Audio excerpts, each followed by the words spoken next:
Hey guys, it's Mark from parkflyers.com. Today we're looking at a very important car for us, and that's the Granite GROM. This is a 1/18 scale four-wheel drive car from Armma, brand new. And we started getting requests for this before it even arrived in stock, and I knew we had something special. Usually when there's a lot of hype around a product, the customers will tell you how good a product is by just the amount of phone calls you get. So far, we've been selling these by the batch. People coming in, what I mean by that is people are coming in and they're buying two at a time, I guess because it's the price. And I guess if they're buying one, they want to run it with a friend or a family member. But this is definitely the best-selling item I have right now. I like to see when RC car manufacturers are really keeping up with the trends and they make something that people actually want. Armma hit it out of the park with this, and there are a couple of reasons we're going to go over them through this short review. And the first one is durability. Now, Armma is known for durability on all their cars. What they did with this one is the first time that they really put a lot of attention into making an 18 scale car durable. And the importance of that is, usually the smaller car you have, the less durable they are, and they're really easy to break. Like if you look at some of the cars being made by other manufacturers, you notice that the steering servo usually is the first thing to go because they have micro mesh teeth on a sub-micro servo. One hit against the sidewalk really hard and that servo goes. Customer satisfaction goes way down because they spend about $130 to $150 in a car this size, and they get very upset because the servo costs usually about $30 to replace and probably about $20 for the hobby shop to put it in. So on a $130 car to replace a $50 part to break, it gets frustrating and it really hurts sales. On this car, they included the new SX110. It's a metal geared servo. Armma doesn't list the amount of ounces of torque it has, but it is definitely torquey. The main thing is that it has internal metal gears, and it's not going to really get damaged from one hit. In fact, we jumped this thing and we put it through the paces. We didn't have any problems with the servo, which we're happy to report back to you. This car is definitely Armma tough. The entire car was designed to be very durable. Now, obviously with durability, there is a small price to pay, and that's with weight. The 380 motor that comes with this was definitely adequate. It has a 16 tooth pinion. Armma does offer a 19 tooth pinion to give it more speed, and we are waiting to get those in to do a follow-up test with this. Right now they're not available, but we will be testing that in the near future. But with a 16 tooth pinion, the car seems to be really fast. It doesn't need to be any quicker than it is. And that leads us into the next topic, which is suspension. Now, any car that I review, I always assess suspension for two reasons. First of all, manufacturers really neglect that part of the car, in my opinion. A lot of manufacturers on their modern designs are more, they just want to make the car as fast as they can. And they do focus on durability. But when it comes to the handling, it's usually like the last thing they're concerned about.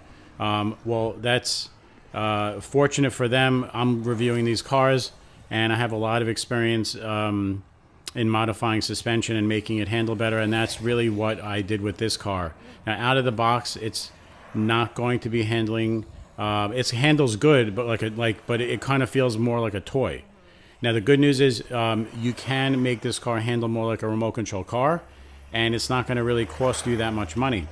The first thing I notice is you have positive droop, which means when you push down on the suspension, especially in the front of the car has a positive droop, which means it's all the way pushed up no matter how kind of like bouncy like a toy. A real car or a real remote control car, racing car, is much less, doesn't have such a fast rebound. It's a slow rebound, and the arms are usually level with the chassis like that. Usually you want them in that position, and this is just, it's got that positive action when you drive it around. It tends to be like flippy, wants to flip over, and it doesn't really feel that good. It has understeer. It turns really wide at full throttle, and we're going to show you how to fix that. It's one of the things that I wasn't happy about. The first thing you have to do right out of the gate is take the suspension shock clips right out. They come with the 4 smaller ones in the car from the factory. You want to take them out right away. The second thing you want to note is that all shocks are the same length, and that is a no-no. Every car that we've ever reviewed, that all the shocks were the same front and rear. The car just didn't handle that great. So although we can't make the shocks smaller and they don't make upgraded shocks for this yet, what we're going to do is we're going to cut the front springs, and that's going to lower the front of the car down a little bit. We're going to take the rear clips out of the car, which actually makes it a lot, it slows down the rebound for the rear. And then we're going to, like I said, we're going to cut the springs in the front, and it's going to lower the car a little bit. We're also going to use a thicker weight oil. If you drop this car from just a foot, you'll get chassis slap. Also, when you jump the car, you'll hear that chassis slap. So we're going to use like a 40 weight oil. It's a little thicker than the stock. I think it's about a 20 weight they're using, and you're going to get less of that chassis slap when jumping. Anyway, with these improvements, it's going to handle more like a real RC car, and we can't wait to report back to you with another video showing how the car drives, like, with those improvements. But, out of the gate, this car is definitely a winner. It's fast. It handles great. Now the jumping is, I have to mention the jumping. We took this out, we jumped it. We took our little green ramp that we always jump our cars with. And honestly, you really couldn't jump this wrong. You just hold the throttle, full throttle, right through the jump, and it'll just basically do a neutral jump almost every time. Actually, every time, not even almost every time. It'll do a neutral jump every time. So I can tell you that this car jumps really, really well. We're really impressed with it. What the coolest thing about this car is, after a jump, we once had a nice jump and it landed, and it actually pulled off a wheelie because the back settled down nice, and it pulled a wheelie right after the jump. It was really nice to see that. This car is something that is durable enough to take to a skate park. If you guys want to take it to concrete and bash it around, I'm pretty sure this is going to be able to handle it. The way that they built this car was really, really tough, really well. And everything is done with thought. The car comes with a 1400 milliamp LiPo. It's also a first for this segment to include a LiPo pack instead of a nickel metal hydride. You're going to get more sustained power throughout the discharge. You really just get more satisfaction driving the car. You don't get any of that motor sag, or voltage sag, I should say, with like a nickel metal hydride battery. You get the voltage right to the end of the pack, so you get that sensation of full speed right to the end. It's a 2S 7.4 30C, very high quality battery. It's got a plastic case for protection that's good for kids, because if you puncture a LiPo battery, it can become a fire hazard. This case here, it makes it perfect for children and people that are not experienced. This case basically cannot be penetrated. Really nice. The only tip I give you is don't leave this connected to the car when you shut the car off. If you do, it will trickle discharge over time, and if it goes beyond a certain, under 20%, the battery could become a paperweight, which means it's not savable. So you definitely, when you're done using the car, disconnect this battery, and then you should be fine. Storing the battery is around 50%. If you keep your batteries at 100% and you store them, you lose 5% a month. So don't leave your batteries fully charged either. If you're going to store them, leave this at 50%. Now, the cool thing about this kit is they really stepped it up with the radio Armma. For a little 18 scale car, they really have a nice radio. You have a sponge around the driving wheel. You have dual rates for steering. You have a trim tab here. You can reverse the steering on the back, and then you have percentages for your throttle: 100, 75, and 50%. These 50 and 75 are for children if they're learning how to drive RC and you don't want them to damage the car.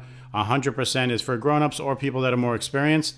But overall, the SLT2 is a really nice new controller from Armma, and it's definitely a step above their old controllers. I'm gonna give this controller a big thumbs up. Now, one thing we weren't expecting with the kit was a high quality tool, and this is what we got. It's a steel tool.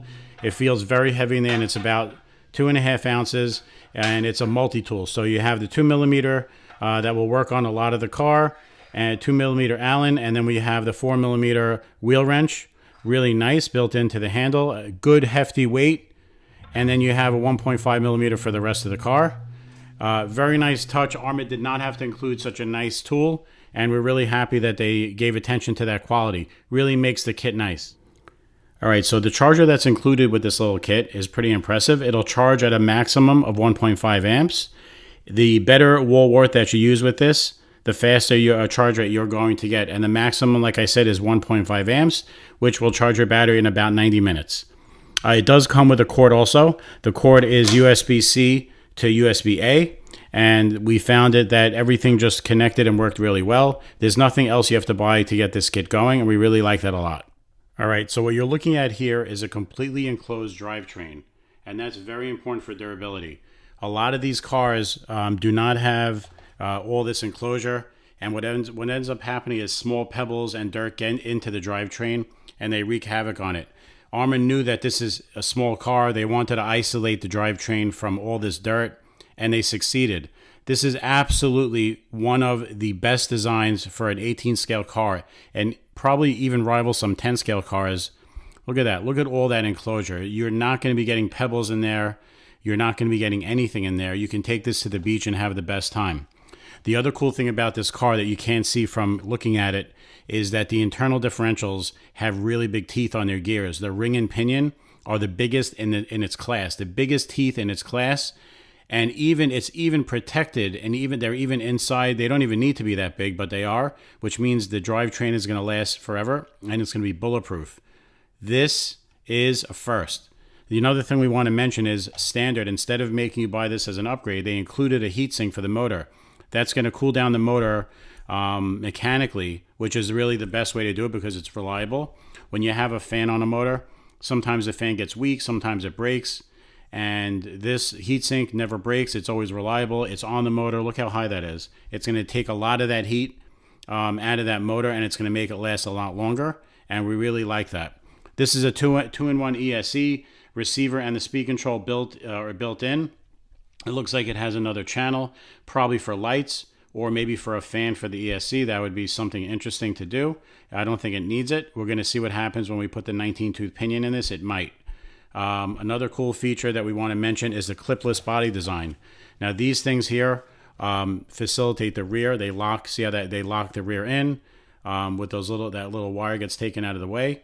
But anyway, this is a really cool thing. The front of the body plugs into here, and then it locks into here. Very reliable connection point. Another cool thing about the body that to note is, look at that. They have a dirt shield in the front of this. How cool is that? So all the dirt coming through the front of the car, pebbles and sticks and everything, all that gets blocked out. In addition to blocking all that stuff out, this actually makes the front cover more durable. So look at that. It's a body, probably like a body saver as well. Very, very smart design. Armma is really taking their stuff to the next level. Again, you have a really nice support in the back. Again, this part acts like a body saver. It doesn't allow the body to bend or flex because of the way it's built, like an L shape. Really smart. One of the best 18 scale designs for bodies I've ever seen. Very, very impressed. Okay, one cool thing we have to mention about the car, it's not really a feature, it's more, subjective, is the looks. So because of the Granite, in our opinion, the 10 scale Granite was one of the best looking cars in its class. They just basically took that same look and they basically carried it over to this size car. So from the tires, look how good looking those are. Very good looking tire. Very good looking body. Everything is proportionate. It's just unbelievable what they did. I have to tell you, Armma is really impressing me lately. They impressed me very much with their 4S line. Recently, if you saw those videos, I gushed over the Outcast 4S and the Creighton 4S, and now this. Now they're really taking a lot of market share away from a lot of other manufacturers with all these new designs, and we're really impressed with this. This is, in my opinion, going to be the best-selling car for Christmas. If you are planning on getting one of these, I would probably get one sooner rather than later. We do have big shipments coming in on a weekly basis. We're going to keep ordering them until Horizon Hobby runs out of them. But if you want them, we have most colors in stock. Check us out, and please order from us. It really does help our channel. It makes doing this worth it. And I have to repeat that. A lot of people will make comments below in the comment section and say, oh yeah, I just bought thanks for the video. I just bought a Granite GROM from somebody else. And I really don't want to see that. I see that for a lot of my videos. But if you can, it's not going to hurt you. We have a PCI compliant website. It's fully secured. We've been in business for 25 years. We have 166 reviews on Google, mostly positive. So you can trust us. Please try to order from us. It'd be great. Everything usually goes out the next day. And if we have a problem with your order, we'll call you. So anyway, this is Mark from parkflyers.com. Please support our channel. Please give us a thumbs up on this video. It helps us. And if you have any comments or questions, you can leave them below or text me at 732-539-8002. We would love to give you feedback on this car. The next video we do on this is going to be the handling upgrade for the Granite. And like I said, we mentioned a little hints to how we're going to do that, but we are going to make this thing handle more like a traditional RC car. And it's going to be easy for us to do. And we're going to demonstrate that, like I said, on the next review. Please stay tuned for that one. Anyway, thanks for joining us. We'll see you on the next one, and have a great day.